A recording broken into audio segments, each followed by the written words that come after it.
شیخ Saadi کی حکایت ہے، ایک کسان نے گنے کی فصل لگائی جو بہت اچھی ہوئی۔ وہ اپنا گنا فروخت کرنے کے لیے ایک شخص کے پاس گیا اور اس سے کہا کہ وہ اس کی فصل خرید لے۔ اگر وہ نقد قیمت ادا کرنے کی سکت نہیں رکھتا تو کوئی بات نہیں، وہ ادھار کرنے کو تیار ہے۔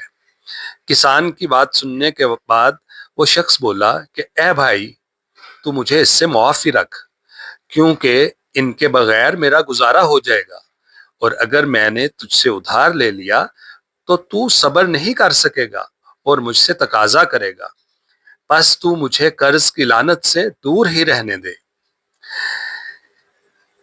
یہ ایک چھوٹی سی کہانی ہمیں سبق دیتی ہے